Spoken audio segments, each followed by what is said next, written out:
নদী বাঁচাতে নদী বাঁচাও কমিটির উদ্যোগে কামাখ্যাগুড়িতে প্রতিবাদ মিছিল এবং বিএলএলআরও এর কাছে ডেপুটেশন।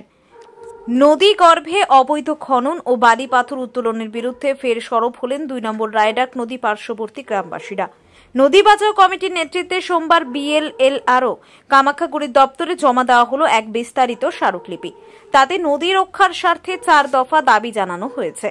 স্মারকলিপিতে উল্লেখ করা হয়েছে, দীর্ঘদিন ধরেই কুমারগ্রাম ব্লকের বিভিন্ন এলাকায় অবৈধভাবে জেসিপি, ডাম্পার এবং অন্যান্য ভারী যন্ত্রপাতির মাধ্যমে নদী খনন করে বালি ও পাথর তোলা হচ্ছে।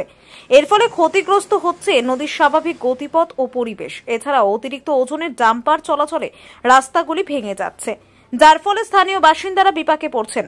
নদী বাঁচাও কমিটির 4 দফা দাবিগুলি হল: 1. নদীতে অবৈধভাবে জেসিপি ও ডাম্পার ব্যবহার বন্ধ করতে হবে। 2. অভ্যন্তরীণ গ্রামীণ সড়কে ভারী ডাম্পার চলাচল নিষিদ্ধ করতে হবে। 3. অবৈধ খনন প্রতিরোধে নদীর ওপর কড়া নজরদারি চালাতে হবে। 4. কুমারগ্রাম ব্লকের গ্রামীণ সড়কে 20 টনের বেশি মালবাহী গাড়ি চলাচল সম্পূর্ণরূপে বন্ধ করতে হবে। নদী বাঁচাও কমিটির পক্ষে এই 4 দফা দাবি নিয়ে স্মারকলিপি জমা দেওয়া হয়।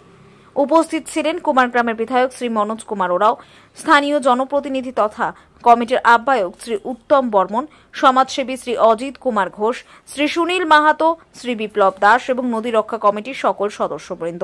তারা জানান, প্রশাসন যদি এবারও চুপ করে থাকে তবে আগামী দিনে বৃহত্তর আন্দোলনে নামতে বাধ্য হবেন তারা। বিএলএলআরও দপ্তরের তরফ থেকে স্মারকলিপি গ্রহণ করে বিষয়টি যথাযথ কর্তৃপক্ষের কাছে পাঠানোর আশ্বাস দেওয়া হয়েছে। আমি আবার বলে দিয়ে যাচ্ছি, এই তৃণমূল সরকার আমাদের কুমারগ্রাম সমস্ত উত্তরবঙ্গকে বালির খাদান হিসাবে পরিণত করে দিয়েছে। আজকে বিভিন্ন জায়গা থেকে আত্মবার, পকল্যান্ড, জেসিপি, ডাম্পার চালিয়ে যত্রতত্র খনন করা হচ্ছে। তার ফলস্বরূপ আছে কারো হাত কাটা যাচ্ছে, কারো পা কাটা যাচ্ছে এবং বিভিন্ন জায়গায় রাস্তার ক্ষতি হচ্ছে, নদীর গতিপথ চেঞ্জ হয়ে যাচ্ছে, ভয়ঙ্কর পরিস্থিতি। এত বড় চক্র যেখানে কয়েকশো ডাম্পার চলছে আমাদের বিশেষ করে কুমারগ্রাম এলাকা দিয়ে, সেখানে লোকাল প্রশাসন, শাসক দল ছাড়া এত বড় ঘটনা ঘটানো যেতে পারে না। তৃণমূলের ছোট বড় সব নেতা, আর সেখান থেকে জেলা সভাপতির বাড়ি এখানে, আর ইনি কোনো কিছু বললেই অন্ধ ধৃতরাষ্ট্র সেজে বসে থাকেন, কেউই জানেন না। কোনো কিছুই বললে যদি বলা হয় সঙ্গে সঙ্গে মনোজ খারাপ, মনোজ তমুক, মনোজ অমুক, মনোজ অমুক, কিন্তু আসল কথা সেটা কিন্তু বলেন না। আসল কথাটা কি?